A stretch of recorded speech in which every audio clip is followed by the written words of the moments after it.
Okay, let's start with our motivation.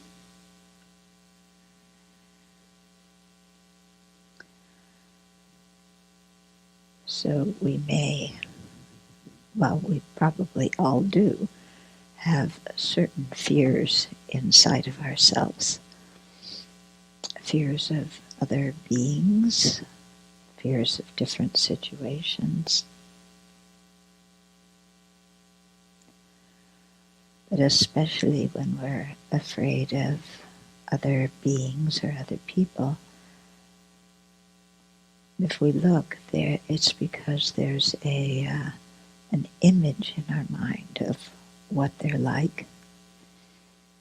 It's a very solid image. We see them in a very one-dimensional way, not as complete people with feelings and many different aspects of their life and so on. And so because we see them in this one-dimensional way, then we tell ourselves a story about them, then we become quite afraid. So it's very helpful here to expand our mind and see that whatever image we have cooked up about somebody is not the totality of who that person is. That everybody is very multidimensional. And within that, to see that there's going to be a way somehow to connect with everybody. If we can see them in the multidimensional way, and we see ourselves in that way also, then we can find points of contact, points of commonality, points of interest, some way where we can communicate with them.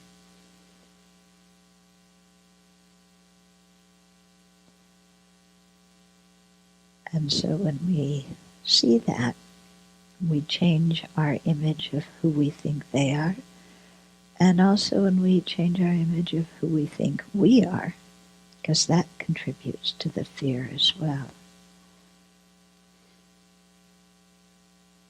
Then when we see that we can touch base with everyone, it gives us a lot more confidence to be able to go through life with less fear, less anxiety, and a lot more interest and curiosity about other people.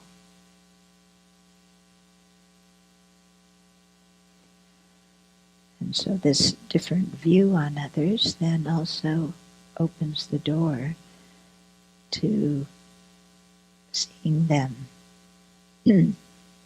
as sentient beings stuck in cyclic existence under the power of afflictions and karma, and to see them also as beings who have contributed to our welfare at some time in the past. So this too opens the door to seeing them in a different way, feeling more connected to them.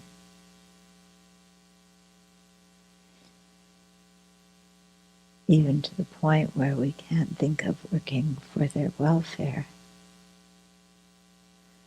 considering that we've had the fortune of meeting the Dharma.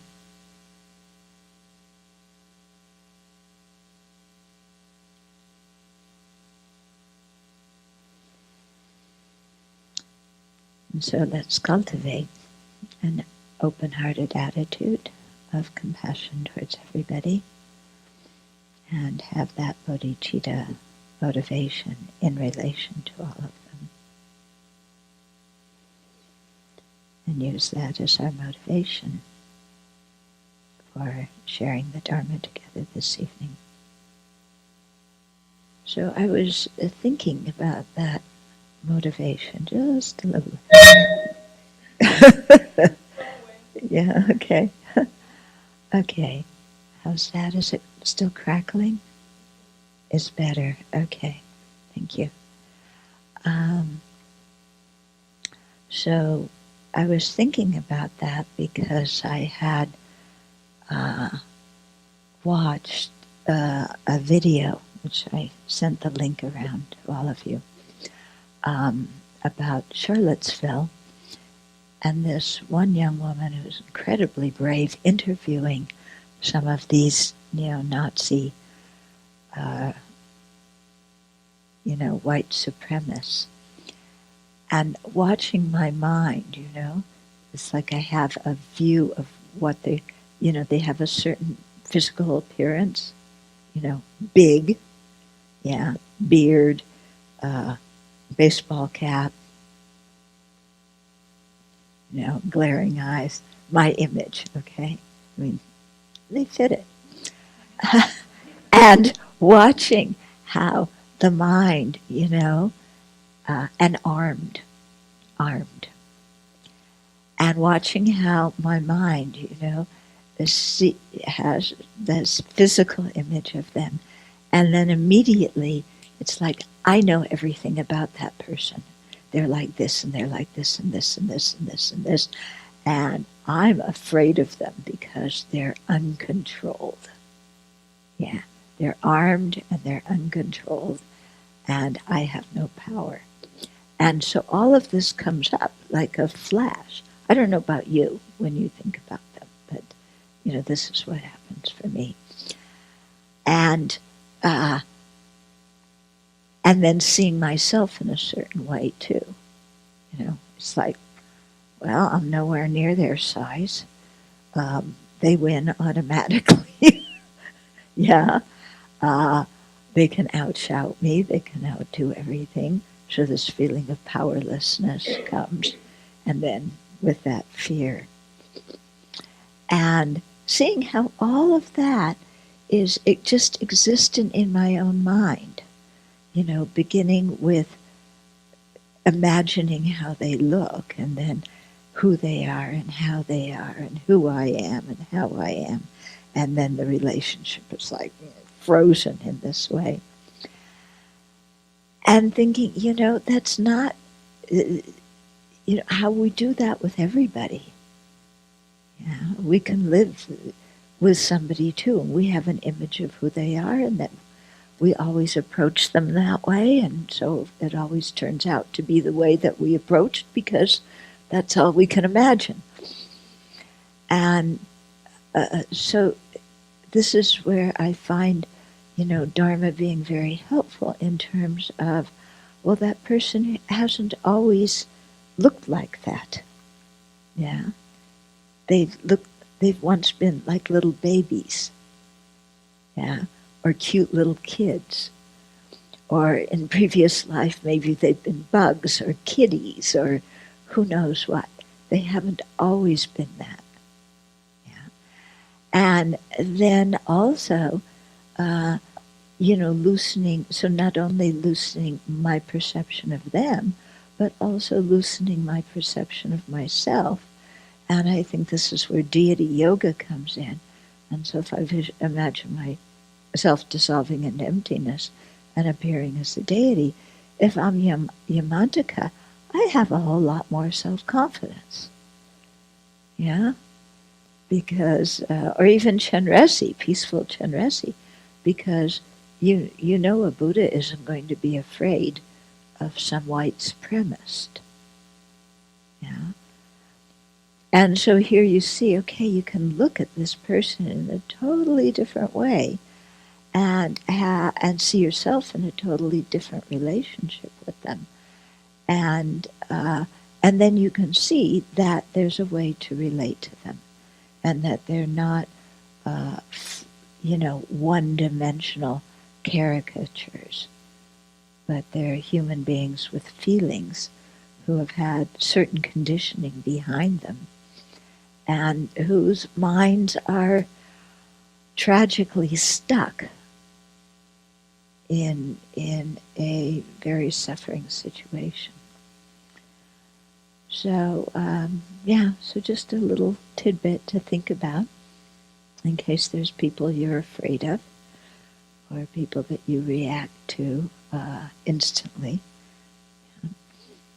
I saw myself in another, many different situations. I see how this comes up.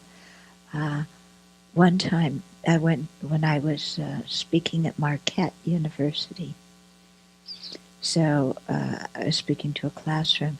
So one student walks in, tall, kind of blonde hair, blue eyes, pinstripe shirt, walking with the confidence, how they walk with confidence, sit down, crossed one leg, over the other.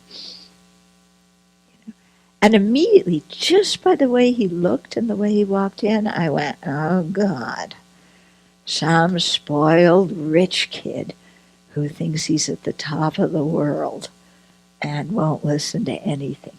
I just looked at him and instantly I knew everything about him. And I thought, oh God, I got to give this a talk to this class, and this kid's going to be glaring at me the whole time because, he's just like, he's so conceited and that, full of himself. I had seen him for 10 seconds maybe. Yeah. So it's just interesting. I don't know if your mind does this. Yeah, anybody else's mind forms instant opinions, and that's what it's going to be like. And then to watch that as I, gave the talk, his body language changed. And he actually became interested in the talk. I thought he was just going to be sitting back there with his legs crossed, leaning in his chair. But he actually listened to something and became interested. Totally blew my preordained one-dimensional image of who this kid was. Yeah. And I think some of you heard me tell the story of when I went into San Quentin, and I was giving a talk there, and some young kid, they always say, the lifers say the young ones are the worst because they're going to get out, so they're just like, what I'm going to do when I get out and get even with everybody. So anyway, for some reason he came to the talk, probably just so he had something to do to get out of his cell. So he came in, how they kind of walk, with this stride of, the gang member stride. Yeah, the gang member stride. Walked in, sat down.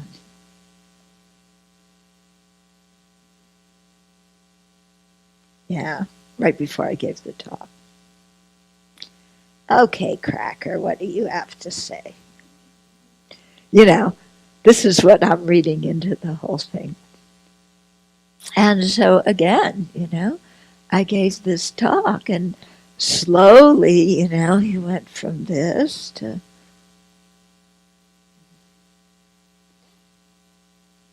and he started hearing his whole body language changed. Yeah. So out the window went my one-dimensional fixed view of who I thought he definitely was permanently. Yeah. So it's very interesting to watch this in your own mind, yeah, and to really see how these preconceptions come up, and they're prejudice, aren't they? I mean, the white supremacists aren't the only ones who's prejudice. I'm prejudiced too against them, But prejudice is prejudice, isn't it? Doesn't matter. Yeah, because it just sets you off from communicating with somebody.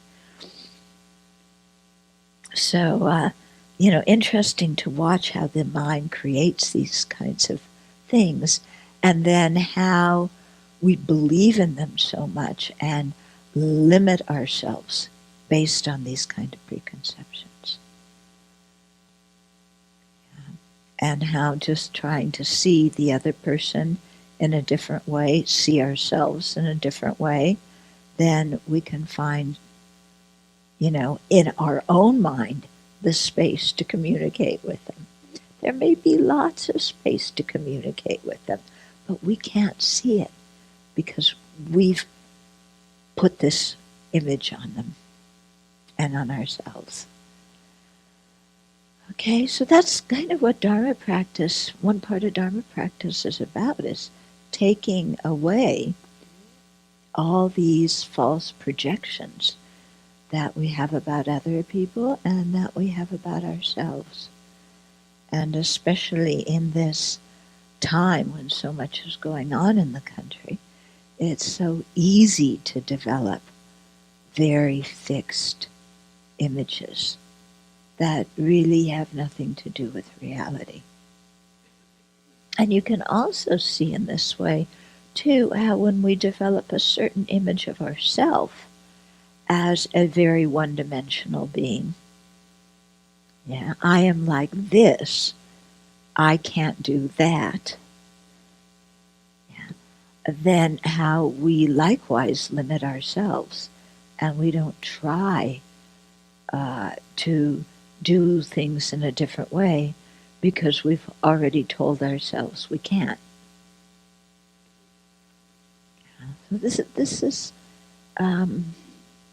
these are the kinds of things that really get in the way of our progressing spiritually. We have very rigid minds, we think.